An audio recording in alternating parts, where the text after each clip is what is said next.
Dobrodošli v podcastu Beyond Leadership, kjer gostimo izjemne posameznike in odkrijemo nove dimenzije vodenja in njihove talente in recepte za uspeh. Z menoj je danes ena zelo izjemna posameznica, ki je prepotovala cel svet, in jaz bi se ti zelo rad zahvalil, Andreja, da si vzela čas za naš podcast. Mark, hvala. Pozdravljen. Zdaj, tako kot vsakega našega gosta, jaz rad naredim neko predstavitev, da malo vidimo, kakšne so tvoje dimenzije, kaj počneš in da se v bistvu podamo v tvoj svet. Tako da jaz te bom zdaj malo predstavil. Zdaj, Andreja Cavnik, ti si Fortune 500 coachinja, si ICF coachinja, PCC coachinja, Tony Robbins Results coachinja in pa Business Results trainer. Zdaj, za seboj ima že več kot 3300 ur coachinga, top level executive managerjev iz celega sveta. Več kot 6 let si preživela v Londonu, kjer si delala za v bistvu najprestižnejšo in najmočnejšo nepremičninsko agencijo Hamptons International. Potem si 1 leto preživela v Kaliforniji, sedaj pa 4 leta na Novi Zelandiji. Wow, tudi tega se bo pa tudi dotaknila. Imaš izjemne izkušnje dela s korporacijami, ki se ukvarjajo predvsem z inoviranjem kulture, iskanjem novih poslovnih modelov, transformiranjem mindseta in pa postajanja shadow in talent programov. Delala si z velikani, kot je Apple, Vodafone, Citigroup, Microsoft ter drugimi Fortune 500 organizacijami, kar je res in zelo impresivno. In mi je všeč, ko slišimo, da kakšen Slovenec v tujini dela izjemne stvari. To mi je sem zelo ponosen. Njena posebnost pa je v bistvu delo 1 na 1 z različnimi C-level menedžerji, s katerimi ustvarjaš in kreiraš nove razsežnosti. V svoji karieri si imela že preko 320 strank iz več kot 32 držav. Leta 2016 si odprla tudi svoje podjetje in pa 2017 si se pridružila osebi, ki jo verjetno vsi poznamo in je en izmed izjemnih coachov pa motivatorjev Tony Robbins. Tako da dobrodošla, Andreja. Živijo. Živijo, Mark. Najlepša hvala še enkrat. In ja, wow, sem kar malo zardela ob tej predstavitvi. Zelo eksaktna. Seveda, hvala za to. Zdaj, jaz sem imel zelo veliko željo, da te dobim na naš podcast, ker si zelo leteča in si v bistvu imaš stranke iz celega sveta. In jaz komaj čakam in se zelo veselim, da spoznajo tudi ta svet, ki ga ti predstavljaš. Ampak moje prvo vprašanje, ker ga moji poslušalci že poznajo, je pa, kakšna si bila v gimnaziji? Si bila zmer taka, da si hotela, ne pamet soliti, ampak dejansko usmerjati ljudi? V gimnaziji sem bila predvsem nasmejana. Imela sem vzdevek Sonček. V gimnaziji sem bila res zelo fokusirana na šport, trenirala sem borilne veščine. Zelo rada sem se družila s sošolci, sošolkami, potovala. Tako, zanimale so me razne stvari, vsekakor pa mogoče še v gimnaziji nisem bila nekako usmerjena v vse te stvari, ki jih danes počnem. V gimnaziji sem sanjala o temu, da bom nekega dne detektivka oziroma forenzika, pa ti krvni delikti so me izredno zanimali. In sem potem tudi šla na študij kriminalistike in varnostne vede v Ljubljano, kjer sem potem tudi zasledovala to. Tako da to bi rekla, gimnazija je bila bolj nasmejana pa free zame. Super. Daj mi povej, kdaj si se pa odločila, da greš v tujino, ker dejansko 10 let živeti v tujini je kar lep dosežek in verjetno ti mora dati ogromno nekih novih pogledov, dimenzij, novih izkušenj. Tako da kdaj si se odločila za ta korak? Že kar nekje v gimnaziji bi rekla. Se mi zdi, da vedno, odkar se spomnim, sem govorila, da ko doštudiram, bom pa vsekakor se preselila v eno od svetovnih metropol, da vidim, kaj mi lahko svet ponudi. In potem, ko sem doštudirala, sem dejansko tudi to naredila. Tako da, Wow, super. Dajmo se malo dotakniti, se pravi, coaching. To je ena izmed zelo zanimivih tem. Kot oba veva, smo Slovenci včasih kakšno leto odzadaj za drugimi narodi in coaching tudi v Sloveniji zdaj prihaja do svojega pravega pomena. In tako sva se tudi midva spoznala in si me navdušila nad coachanjem oziroma tem svetom, ker je res impresiven. Daj mi povej, kako se je tvoja pot pričela, da si postala coachinja, pa potem bi se rad še malo poglobil, ogromno nekih stopenj, certifikatov, pa bi rad, da tudi o tem se malo pogovorila. Tako da, kako si prišla na to poslovno pot oziroma kako si se začela s tem ukvarjati? Čisto organsko, Mark, čisto po nekem slučaju bi rekla. Ne? Jaz, ko sem doštudirala, sem se preselila v London. V Londonu sem začela na začetku in sicer delala sem v Zari, v trgovini z oblačili kot blagajničarka, ne vem, po moje 1-2 meseca. Potem sem pa zašla slučajno v vode nepremičnin, ker sem postala junior pogajalka. No in tam se je potem moja karierna pot zares začela, tako osebnostno kot tudi profesionalno. Imela sem ogromno srečo, da sem bila obdana z fenomenalnimi mentorji, ljudmi, ki so mi res bili inspiracija. In takrat sem si potem tudi sama najela Tony Robbins coachinjo. In ugotovila sem, da je ogromno enega razmaka med stvarmi, ki jih poznam oziroma ki sem jih takrat poznala in stvarmi, ki jih še nisem. Tudi mindset, recimo, sem se zavedala, da je bilo potrebno marsikaj spremeniti. In potem, ko sem začela delati svojo coachinjo, sem začela res nekako dosegati neke nove razsežnosti, neke nove rezultate. Začela sem ugotavljati, da je veliko več stvari možnih, kot pa sem jih mogoče prej verjela, da so.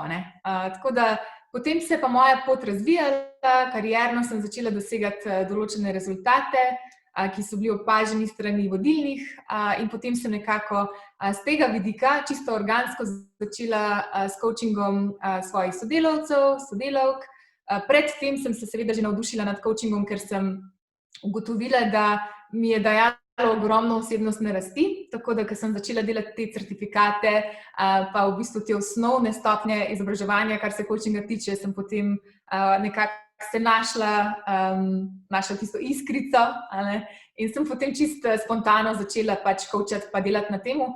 No, potem pa je prišlo tudi do stopnje, kjer so v sami organizaciji prosili za mojo pomoč, kar se tiče treninga, coachinga, pa sem potem tako nekako začela, pa sem ugotovila, da sem dobila dober feedback, ljudje, ki so delali z mano, so dobivali odlične rezultate, tako da je beseda dala besedo, dejanje dejanja, rezultate, in potem sem tudi sama odprla svojo coaching in consulting podjetje in se je potem nekako moja začetniška pot tam začela. Potem sem se preselila v Kalifornijo, iz Kalifornije potem nazaj v London za nekaj časa, no, iz Londona pa potem na Novo Zelandijo. Tako da nekako je čisto spontano ta stvar nanesla na to, da sem danes, kjer sem. Vsekakor je pa velik del te zgodbe bil Tony Robbins. Absolutno. Super. Dajva se še malo dotakniti, se pravi teh akreditacij. Se pravi, ti si Fortune 500 coachinja, si ICF coachinja in pa PCC coachinja, poleg tega, da si še Tony Robbins Results coachinja pa Business Results Trainer. Dajva malo povedati, kaj te akreditacije, nam malo razložiš, da bomo razumeli, kaj to sploh pomeni. Ja, seveda. Ja, zdaj, kot coacha imaš veliko izbiro. Danes si lahko coach v raznih panogah. Ogromno je coachov v prehrani, coachov v športu, coachov v vsaki neki panogi lahko najdeš coacha oziroma strokovnjaka za svoje področje. Zdaj, tukaj moram poudariti, da je velika razlika med coachingom, mentorstvom pa consultingom. Ko ti najameš coacha, je to razlika, zaradi tega, ker kot mentor sam je ponavadi nekdo, ki je naredil točno tisto, kar si ti zadal oziroma si želiš narediti, in te ta mentor lahko prime za roko in ti reče, ok, tekel sem po tistem hribu, toliko minut, te vaje sem delal, te superge sem kupil, nekako ti da neke zelo specifične usmeritve v to, kako je ta oseba dosegla cilj in kako ga lahko mogoče tudi ti. Seveda smo si pa ljudje zelo različni, vsi imamo različne predispozicije, vsi imamo svoje adute, pa mogoče področja, kjer smo malo manj dobri, pa kjer je potreben ta razvoj. Potem imaš consulting, recimo ponavadi najamemo izvajalce za to, da naredijo delo za nas. Ko nimaš časa ali pa ne znaš nekaj narediti, najameš nekoga, ki ti bo ali konsultiral za to, ali pa to dejansko izvedel. Potem imaš pa coacha, coachi smo pa tukaj zato, da te challengemo, da te izzovemo do te mere, da ti nekako sam začneš spoznavati, da je svet širši, da imaš več opcij, da so tukaj različni pogledi. In če greva v te akreditacije, zdaj je res, da so pač različne usmeritve, različni nivoji coachinga. Če pa si kot coach želiš certificirati kot profesionalen coach, je pa vsekakor ICF, International Coach Federation, ena od edinih ustanov na svetu, ki ima rangirano, pač coaching kot profession, kot poklic. In tukaj začneš na ACTP stopni. ACTP stopna je ponavadi tista, kjer zahteva okoli 100 ur treninga, pa potem določeno število klientov, pa določeno število plačanih ur, ponavadi med 300 do 500, da nekako dobiš ta certifikat. Potem pa greš stopnjo više, da si označen kot PCC oziroma Professional Coach, zato rabiš že imeti veliko več ur treninga, pa tudi veliko več ur coachinga. No, potem MCC je pa ta mentorska faza, tukaj pa že rabiš okoli 2500 ur, ki morajo biti plačane, priznane, seveda tukaj je tudi zelo pomembno, da te tvoje stranke, da ti dovolijo ta seznam potem tudi podati naprej, tukaj je zaupnost podatkov, tako da ni vsaka coaching ura dejansko tudi šteta v ta certifikat. Čisto zavisi, kako so stvari urejene, pač tukaj tudi legalno, od coaching praksi do coaching prakse. Skratka, to je en tak dober, temu pravimo gold standard, golden standard of coaching, ICF. Drugače imaš pa še seveda ogromno drugih inštitucij, ki ponujajo coaching, je pa res, da ICF certificira in akreditira te organizacije, zato da lahko postaneš pač kvalificiran kot coach te inštitucije. Upam, da sem bila dovolj jasna. Ne, super si bila. Zdaj, ko se midva spoznala, sem jaz tudi bil v procesu, da si najdem coacha. In takrat, ko sem se pogovarjala, ker nisem še dobro razumel, kaj to sploh pomeni, mi je bilo zelo všeč, ker si zdaj tudi pojasnila, da dejansko coach ti pomaga, da poiščeš še možnost ne samo A, B, ampak še C, D, Ž in karkoli, da ti dejansko res odpre ta svet. Zdaj, da te malo challengeam, a imaš ti tudi coacha svojega, kot coachinga? Absolutno. Jaz mislim, da ne samo kot coachinja, ampak nasplošno. Jaz odkar sem si najela prvo coachinjo, sem imela srečo, res to je bila fenomenalna coachinja. Mislim, mogoče res tudi zato, ker mi je to bil prvič sem imela tako izkušnjo, ampak od takrat naprej svetu mislim, da jaz sem boljša za svojo coachinjo oziroma coache mi nimam samo enega, jih imam več. Imam vedno life coachinjo oziroma business coachinjo, odvisno, če to najdem v eni osebi, super, če ne, si seveda poiščem pomoč drugje. Vsekakor pa imam to možnost, da imam tudi mentorja, kar se coachinga tiče, zato da je moj coaching če dalje višji oziroma boljši, pa seveda potem je tudi ta biznis aspekt, zato ker smo vsi na nek način, ko prideš do sebe pa do svoje prakse, se pač tudi tam treba izobraževati oziroma iti naprej. Tako da vsekakor sem ogromna zagovornica tega. Dobro, tudi jaz sem. Tudi jaz sem en velik zagovornik, da je treba skozi vlagati v svoj napredek in jaz zelo veliko vlagam vase. Zdaj, glede na to, da ti delaš z 32 različnimi državami, strankami in si razpeta med 4 kontinente, Ameriko, Avstralijo, Novo Zelandijo in Evropo, mora biti tvoj delovni dan precej naporen, če upošteva vse časovne cone in pa dejansko, da ima vsak posameznik svoje izzive. Tako da daj nam malo piš, kako izgleda tvoj delovni dan, pa če imaš kakšno posebno rutino. Absolutno. Ja, zjutraj ponavadi vstanem okoli 6, malo pred 6, rada naredim priming, kar je tudi Tonijeva tehnika meditacije, ampak je zelo aktivna meditacija. Tukaj se najprej začneš osredotočiti na vse stvari, za katere si hvaležen v svojem življenju. Potem pa nekako tudi postaviš intention, se pravi ta namen za dan, kaj boš dosegel v tistem dnevu, kaj boš dosegel v tistem tednu, nekako se na te večje cilje osredotočaš, da imaš tisto pred mislimi. No, potem pa zelo rada posvetim, ponavadi jutra rada posvetim tudi izobraževanju, da kaj dobrega preberem oziroma da si misli napolnim s pozitivno vsebino, z motivacijsko vsebino.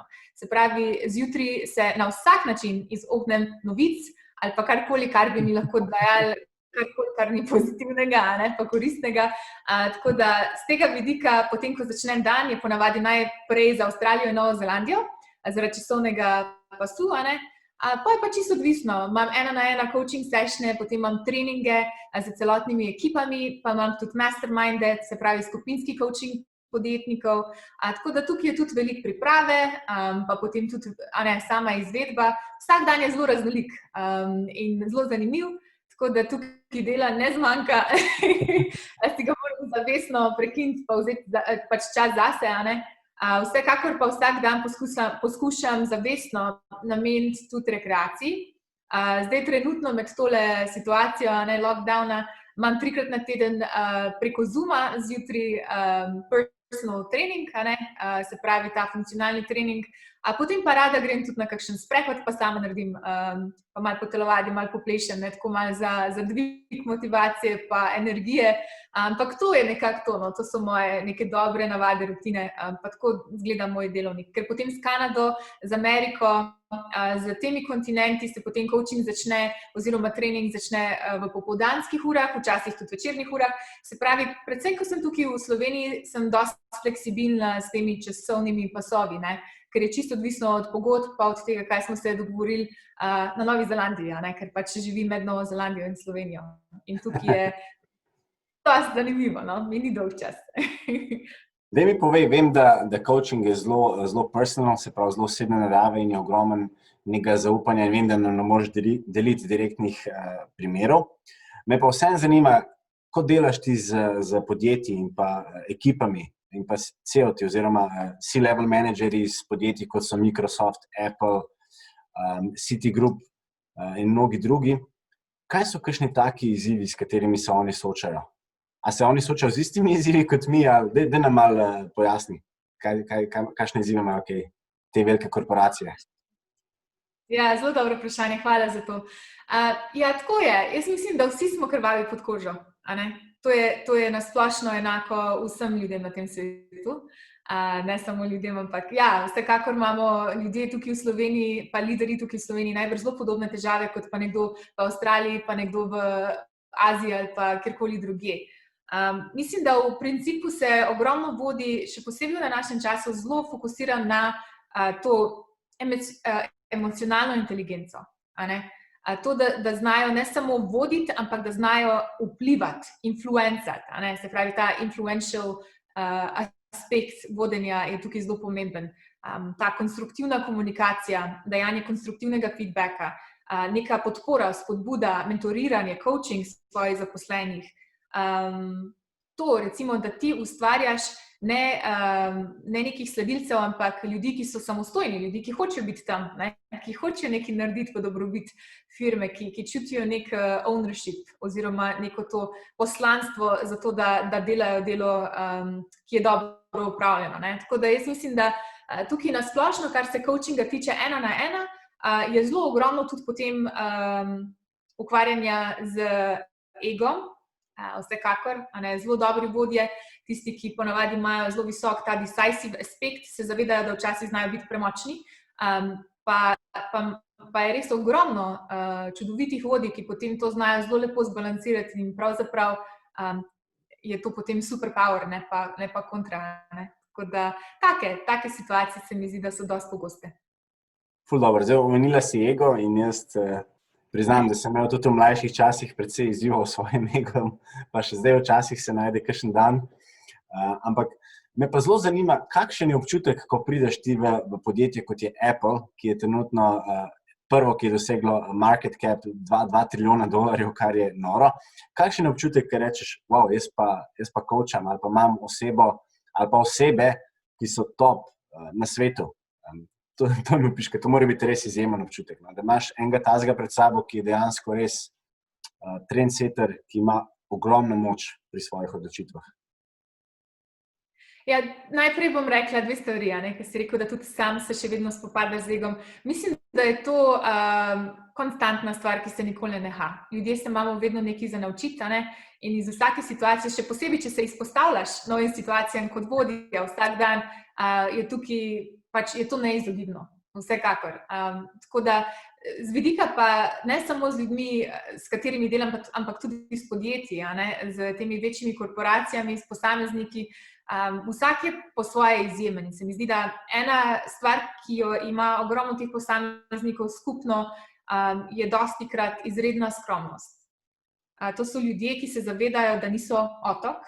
To so ljudje, ki se zavedajo, da ne glede na to, koliko let ima določena oseba, koliko let izkušenj imaš, ne glede na to, iz kje izhajaš, se ti posamezniki zavedajo, da se imajo nekaj od vsakega, ki jim prekriža pot, za naučiti. In se mi zdi, da ravno to je tista čudovita lastnost vodij. ta odprta glava, ta gonja po tem, da spoznajo, da se naučijo, da dosežejo še več. In vsekakor to, da ti napreduješ in da ti prideš do take pozicije, so te lastnosti nujno potrebne. Zaradi tega, ker na koncu koncev, tudi ko si na tej poziciji, je potrebno voditi ljudi, je potrebno imeti neko podporo. Tako da se mi zdi, da to bi rekla, da je res ta izjemnost. In jaz se od svojih strank izredno veliko naučim. In bi rekla, da čisto vsaka od mojih strank je z mano zaradi tega, ker si želi biti še boljša oziroma si želi prilagoditi oziroma naučiti ravnati v določenih situacijah ali drugače, še boljše, kakorkoli že, se mi zdi, da pač vedno je ta rast in napredek tukaj ta tematika. No? Absolutno. Deva se še malo dotakniti tvoje tujine. Se pravi, ti si konstantno peta med Novo Zelandijo in Slovenijo. 6 let si bila v Londonu, 1 leto v Ameriki, v Kaliforniji.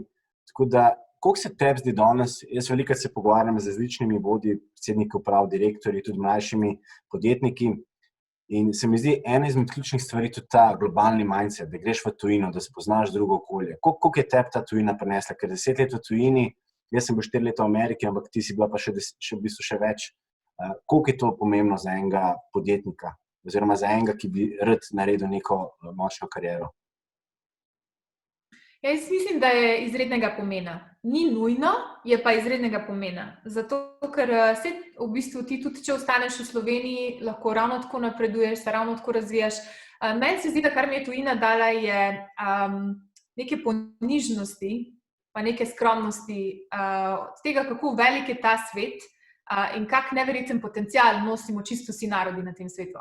Se mi zdi, da ti približata te različne kulture, različen mindset, ko greš na različne kontinente, ljudje funkcionirajo zelo različno.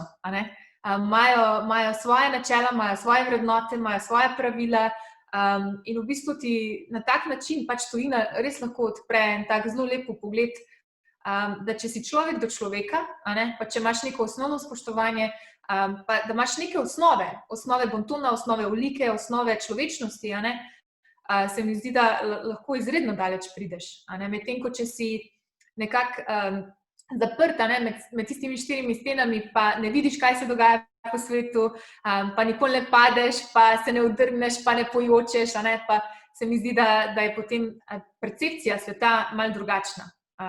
Mogoče z tega vidika se mi zdi, da ti da tujina širino, ker kot si rekel sama, ko si bil v Ameriki 4 leta, si sam, pravzaprav. Saj si ustvariš tam prijatelje, saj si ustvariš tam družino, ampak je drugače, če si ti v Sloveniji že, ne vem, od mesta do mesta oddaljen od družine pa prijateljev, pa imaš vedno nekoga, ki ga lahko pokličeš. Pa ne, da ga ne moreš, ko si v tujini, se še vedno je vsak človek socialno bitje pa vse, ampak na koncu dneva se moraš zanesti nase. Tukaj ni nobenega drugega, ki bo zate karkoli druga naredil, pač zaneši se nase in sam si ustvarjaš svojo pot. In se mi zdi, da tukaj je tista razlika na lokus kontrole. Postaneš ponavadi veliko bolj podoben človeku, ki se zaveda, da tvoja ravnanja, tvoja miselnost pa tvoj mindset potem tudi doprinese k kvaliteti življenja in pa seveda k temu, kje pristaneš kot posameznik, ali osebnostno ali pa karierno. Ful dober odgovor. Zdaj, moje naslednje stvar, ki me zanima, je dejansko, koliko misliš, da smo Slovenci že odprti do coachanja? Vem, da v tujini je, ker se tudi jaz pogovarjam z mojimi bivšimi sošolci, sodelavci iz Amerike, v tujini skoraj vsak C-level ali pa tudi že upper level manager dejansko ima coacha, je to že kot nek standard, neka praksa. Koliko je pa pri nas to razširjeno? Kako vidiš Slovenijo v primerjavi z Novo Zelandijo, Ameriko, Azijo, Evropo? Ja, zdaj tako, jaz v Sloveniji sem zelo malo aktivna bila do zdaj, zato ker jaz sem res celo življenje, mislim, zadnjih 10 let, celo poslovno življenje, bolj kot ne res preživela v tujini. Tako da Slovenija kot taka mi je poznana, vsekakor je pa res, da mogoče cenovno, pa tudi mogoče po vrednoti, ne vem, je mogoče tukaj še majčken za narediti. Se mi zdi, da zdaj, odkar sem v Sloveniji zadnje par mesecev, že res slišim ljudi, ki so zelo zelo željni coachinga, ki se zavedajo pomena coachinga in tudi ogromno teh naših najboljših liderjev vedno poslušam in slišim tudi ti, mislim, si gostil oziroma gostiš res neverjetne posameznike in čisto vsak intervju, ki sem ga poslušala, ki si ga imel pri Beyond Leadershipu, je vsak posameznik poudaril, kako zelo pomembno je imeti coaching, kako zelo pomembno je mentorstvo in to. Tako da jaz mislim, da Slovenija ni toliko zadaj za celim svetom, kot to. Mislim, da Slovenci smo res izredni posamezniki in tudi v tujini, ko srečam Slovence, smo izredno pridni, izredno delovni. Se mi zdi, da na Slovenca se v tujini veliko več lahko zaneseš, kot pa mogoče bi si človek mislil. Smo res zelo marljiv, zelo priden narod in hitro učljiv.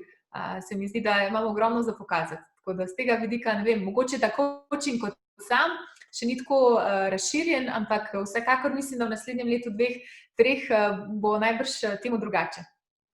Ful dobro. Ne, se strinjam. Tudi meni se zdi, da tako, kot si že omenila, ko sem se pogovarjal z Enzotom Smrekarjem, z Adejo Godino Košir, ogromno nekih posameznikov, ki so na vodilnih položajih in se zavedajo pomena pravega coacha. Zdaj, živimo v zelo zanimivih časih, prišla je pandemija, prišel je COVID, ogromno industrij je šlo v zaton, ogromno industrij drugih pa je šlo dejansko v zelo visoko rast. Videli smo res velik skok v e-trgovini, skoraj 10 let napredka v parih mesecih, digitalizacija je šla zelo naprej in me zanima, kako je pa pri tvojem poklicu, pri coachingu, si videla zdaj porast od teh posameznikov, ki jim pomagaš, od teh top C-level menedžerjev, kako je v coachingu, kako je COVID vplival na vas? V bistvu moram reči, da jaz sem še bolj zaposlena, kot sem bila prej. Se mi zdi, da ogromno ljudi, ogromno liderjev, ki je mogoče prej bilo sedelo na robu, bi ali ne bi, se je zdaj začelo zavedati pomena inovativnosti, pa pomena tega, da je potrebno res začeti razmišljati drugače. Da je potrebno biti odprt, da je potrebno mreži, da je potrebno iskati neka nova znanja in se mi zdi, da nasplošno v tem svetu digitalizacije opažamo, da ljudje z tem growth mindsetom, se pravi miselnostjo rasti, nekako so tisti, ki prosperirajo, tisti, ki se zavedajo, da zdaj se pa moram naučiti neke nove veščine, nekega novega skillseta, tukaj moram malo drugače pogledati, mogoče moramo zdaj drugače, kot smo do zdaj, ker živimo v novem svetu. Tukaj je nova realnost. Se pravi, da se ne vračamo nazaj k tistemu, kar je bilo, ampak tisti, ki so pripravljeni, pa si želijo oziroma so hitri pri teh spremembah, se mi zdi, da so se tudi največ naredili. Tako da coaching na splošno se mi zdi, da se je samo še bolj razcvetel, kot karkoli, za kar sem seveda izredno hvaležna in s tem si tudi naše, oziroma zase lahko govorim, tudi sama sem si pridobila nova znanja, nove izkušnje, na nov način sem se začela povezovati s strankami, zaradi tega, ker je pač trenutna situacija takšna, ki to veleva. Tako da, ja, mislim, da je samo dobro vplivalo. Daj mi povej še, Američani imajo en zelo zanimiv pregovor, oziroma ne to pregovor, kakor besedno zvezo, temu rečejo, da aha moment. In jaz sem imel že kar nekaj aha momentov v svoji karieri. A si imela ti kakšen tak trenutek, ki si rekla, jaz pa hočem to delati do konca življenja, jaz pa uživam v svojem delu, želim pomagati, želim širiti svoje znanje. A je bil kakšen tak trenutek? Ja, bilo jih je več. Se mi zdi, da temu pravim spark, ko preskoči iskrica. Vsekakor je bilo ogromno teh momentov. Se mi zdi, da še posebej na tisti prelomni točki zame, ko sem postala del Tonijeve ekipe, ko me je Toni najel kot podizvajalko,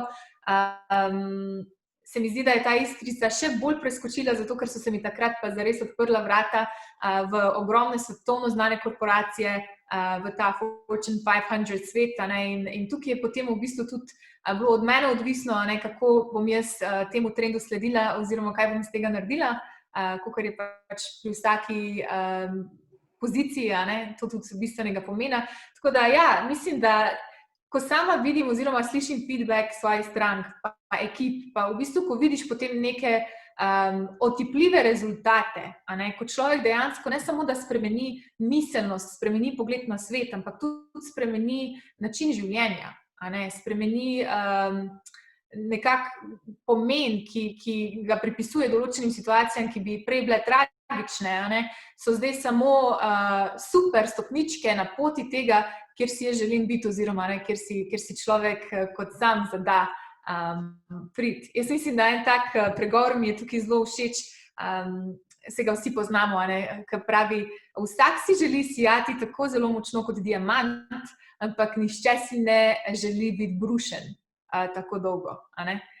In to je res, s temi spodrsljaji, pa v bistvu s temi momenti, mogoče, ne vem, se mi zdi, da dostikrat zame je moment bil ravno takrat, ko je bil nek challenge ali pa nek izziv, ki ga je bilo treba prestopiti, in takrat sem se mogla odločiti, ali si bom pustila biti izbrušena, pa tvegati, pa mogoče tudi past, pa se potem pobrati, ali ne. In se mi zdi, da tukaj je ta razlika, ki bi rekla, da zna biti zelo pomembna. Se strinjam in zelo lepo si napeljala tudi na moje naslednje vprašanje. Zdaj, ena izmed stvari, ki jo jaz zelo zagovarjam, je tudi delanje napak, oziroma če temu rečemo inoviranje, ker brez napak dejansko ne pridemo do novih odkritij, do razvoja.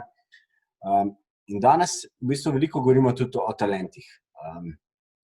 Ti si napisala tudi en zelo dober članek v HRM reviji o talentih, skupaj z mano, tako da moram se pohvaliti.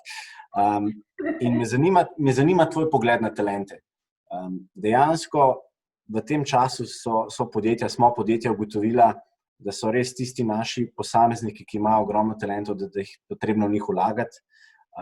In zdaj prideva na tebe. Ti si tudi delala s podjetji, ki želijo postaviti svoje talent management programe oziroma te shadowing programe, kot jim ti rečeš. In eno izmed podjetij, ki si mi opisala in sem bil navdušen, je tudi eno največjih investicijskih podjetij v Avstraliji oziroma Aziji. Tako da mi malo povej, kako izgleda, ko prideš v tako korporacijo, kako se lotiti tazga procesa, ker danes je ogromno podjetij, ki želi postaviti neke programe za svoje talente, ker se zavedajo, da je to edina stvar za naprej, edina pot za napredek. Ja, vsekakor, Mark, se mi zdi, da to je izrednega pomena.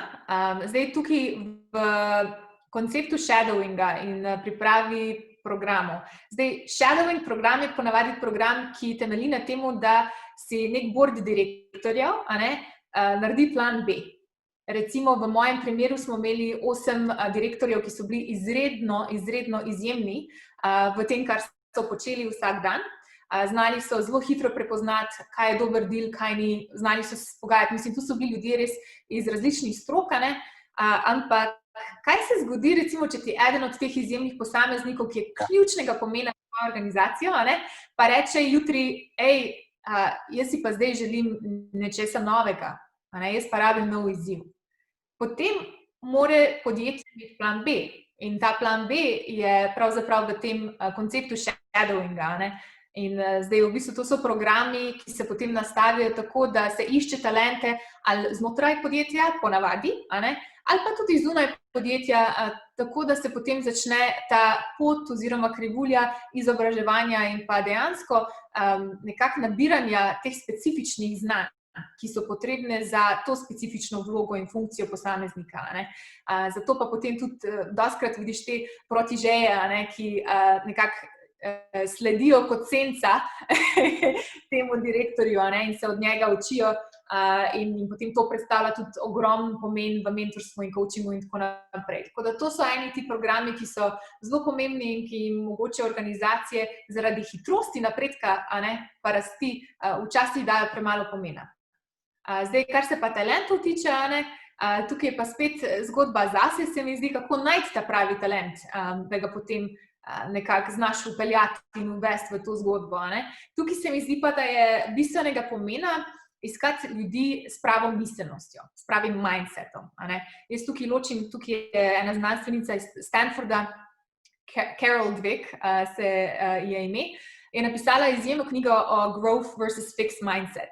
In tukaj je tudi to, na kar sem jaz izredno pozorna, ko se gre za iskanje talentov. Se pravi, posameznik, ki ima miselnost rasti, je ponavadi posameznik, ki je zelo aktiven, aktiviran, zelo ambiciozen, ki ve, kam gre, ki se zaveda, da pač je njegova pot, njegovo življenje, njegova količina prihodka, njegov lifestyle totalno v popolni meri odvisna od njega samega, od njegovih akcij oziroma neakcij, ker tudi, ko ne naredimo nečesa, v bistvu se odločimo, da pač nečesa ne bomo imeli, ali so to nova znanja, so to nove veščine.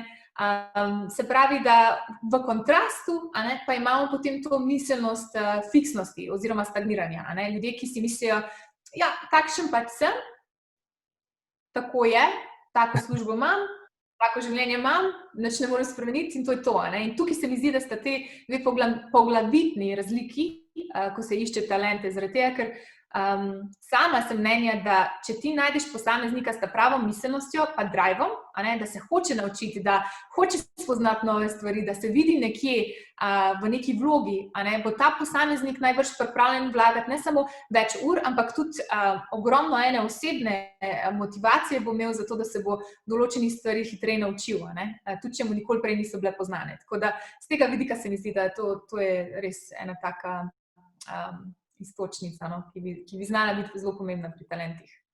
Top.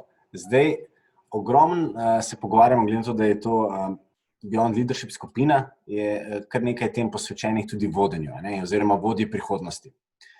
In tudi jaz imam to priložnost oziroma to možnost, da dejansko res na podcastih imam res same izjemne posameznike in posameznice. Tako da hvala še enkrat.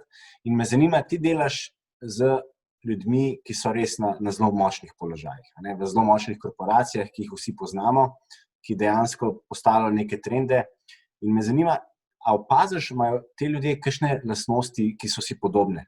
Ker ogromen vodji danes mora imeti zelo visoko čustveno inteligenco, mora imeti zelo visoko digitalno inteligenco, ogromno teh nekih faktorjev. Me zanima, si ti opazila pri teh izjemnih posameznikih, ki jih imaš, da imajo kakšno skupno točko?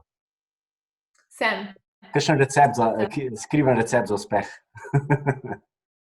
Ja, mislim, malo sva se tega že prej dotaknila, ampak jaz mislim, da sama prepoznavam lastnosti v teh liderjih, s katerimi coacham in delam, da so to ljudje, ki dajo ogromno veliko pomena na avtentičnost, da so v prvi vrsti avtentični lideri, se pravi, da delajo to, kar govorijo.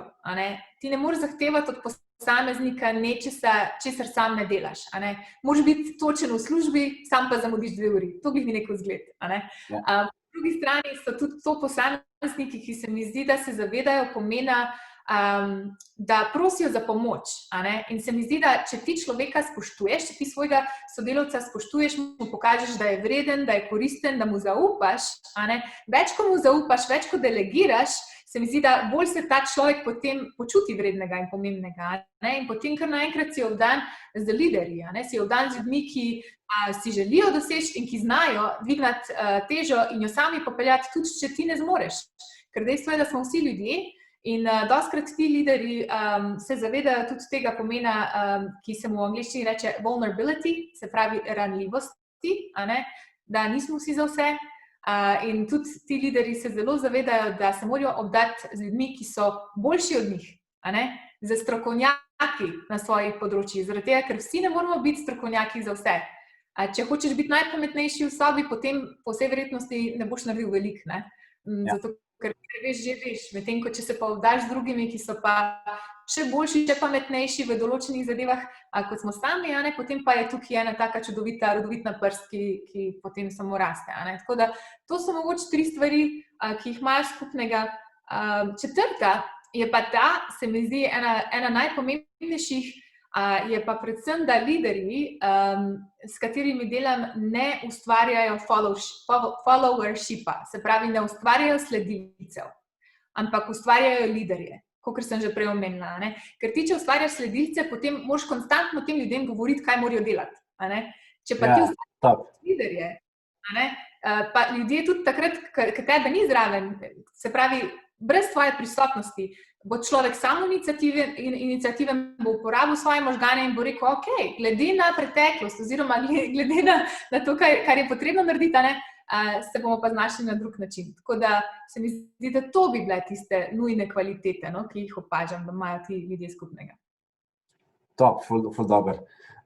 Jaz bi se rad še malo dotaknil tvojega osebnega življenja. Me zanima, kako pa ti potem handlaš svoj stres. Deva se malo lotiti stres managementa, ki je danes ena izmed zelo pomembnih tem, sploh glede na to, v kakšnem obdobju živimo. Ja, vsekakor. Jaz bi tako, jaz priznam, da jaz imam dosti rada pozitiven stres. Jaz tudi, če ga nisi, ga naredim. Se pravi, pozitiven stres mislim na način, da pač konstantno se moram z nečim ukvarjati, konstantno so tu določeni projekti. Pač dostikrat rečem ja stvarem, ki me veselijo, ki me ženejo, zaradi katerih vem, da bom rasla in presegala določene svoje omejitve. Kako pa handlam stresom, je pa mislim, da predvsem z dobrim time managementom. Če sem v čem izredno dobra, je v time managementu. Po navadi, mislim, pač res spremljam Tonija že vrsto let in to sem dobila od njega kot njegova coachinja. Imam ogromno super sistemov, ki sem jih implementirala tudi zase in odkar sem jih, se mi je življenje spremenilo na pozitivno, še bolj, zato ker zdaj res se predvsem fokusiram na stvari, ki so pomembne. Vse imaš stvari, ki so nujne, ampak stvari, ki so pa pomembne, so pa tiste ponavadi, ki nam dajo večji rezultat na koncu za mogoče manj truda. Tukaj pravijo ljudje, da delaš pametneje, da ne delaš več, ampak da delaš pametneje. In se mi zdi, da res en tak dober time management sistem zna biti ključnega pomena, ko se tiče obvladovanja stresa. Kar se pa tiče obvladovanja nekega negativnega stresa, ki je pa vsekakor včasih tudi prisoten, je pa šport. Vsekakor šport pa meditacija. Tukaj pa mislim, da brez športa si jaz življenje ne znam predstavljati, kot si ga tudi ti, Mark, najbrž ne. In to se mi zdi, da bi bile. To pa meditacija, pa kakšen dober pogovor z super prijateljem ali pa prijateljico. To. Super. Zdaj, jaz bi rad, ena stvar me zelo zanima in sicer vem, da si živela 10 let v tujini, tako da mora biti tvoja angleščina zelo na nivoju. Tudi jaz bi rad ta najin pogovor, podcast pripeljal zaključek z angleščino. Tako da mene zanima, so let's switch to English. One of the quotes that you stated that drives you is also "Be the tide that raises all boats" by John F. Kennedy. So tell us, what were some of the things that you like to do? What are some of the things that you like to do in life? For example, hobbies, books, TV series. What do you do? What does Andrea do? Yeah. Okay, so now if we switch to English, I would say that quote has definitely changed my life in terms of how I choose to show up. Because being the tide that raises all the boats, what that means to me is that you're always someone who shows up in a way that allows other people to thrive around you as well. Meaning that you are capable of listening, capable of receiving, capable of compassion, understanding. And I think those are all the qualities that tend to build good trust and rapport. And I think trust is one of the key parts, especially in the lines of work that I do. I really pride myself with tremendous trustworthiness with my clients. But then if we touch my personal life, as you've asked, yeah, let's do it. What do I do? I love adventure. That's definitely one of the things that I'm quite mad about.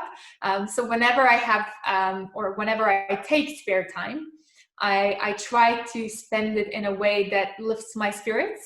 Usually that's through activity or travel. Obviously we can't travel now. So it's, a lot of adrenaline gets produced with different activities. So in the past I would do skydiving or, wakeboarding or things that kind of, lift my pulse. But in terms of my hobbies, they're, I think, quite normal.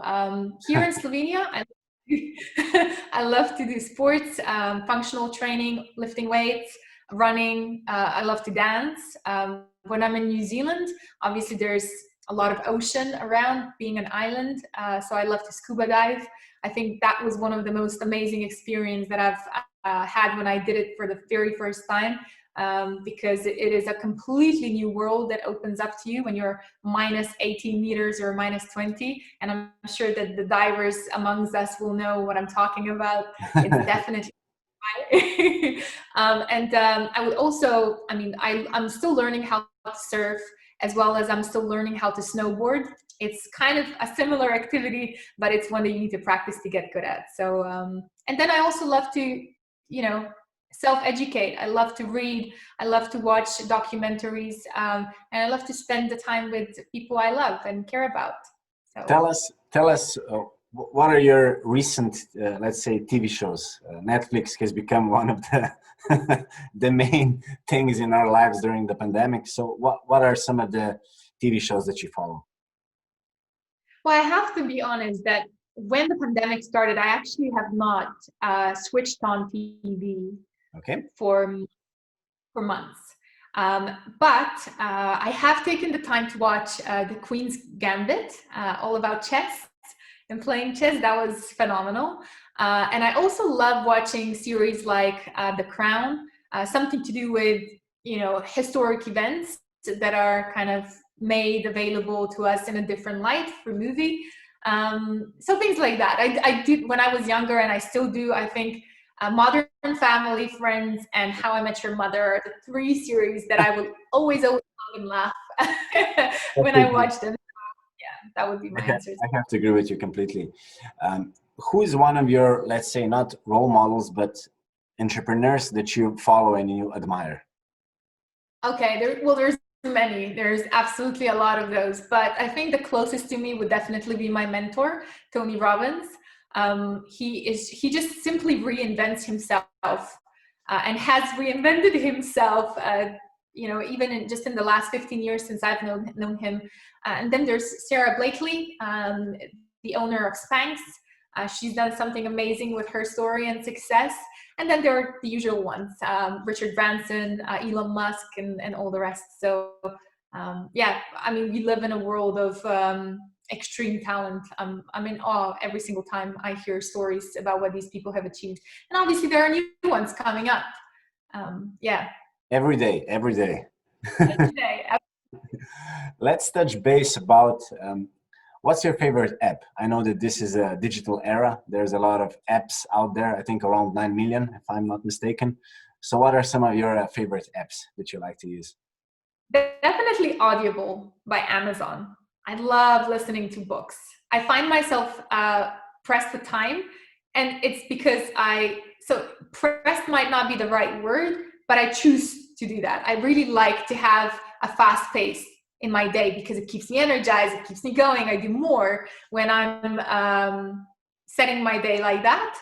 And Audible is just one of those beautiful ways that helps me listen to empowering content on the go when I'm driving, when I'm washing the dishes, or preparing lunch or going for my runs.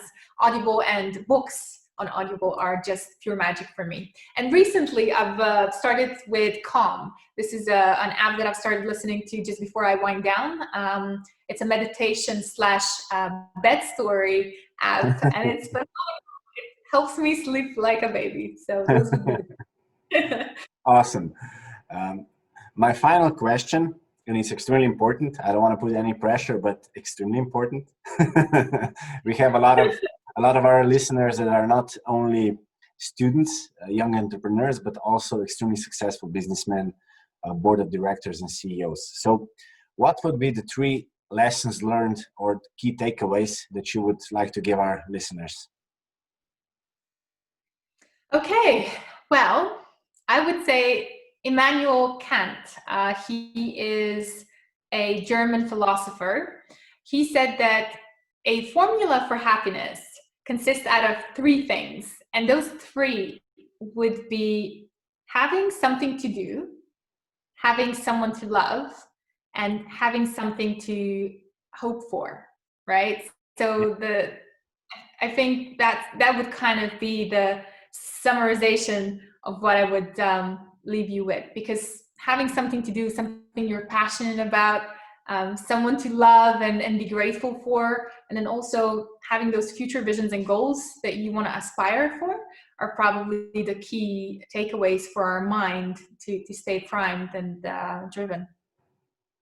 Thank you. Ok, Andreja, jaz bi se ti še enkrat rad v imenu Beyond Leadership skupine zahvalil, da si vzela čas iz tvojega zelo polnega urnika.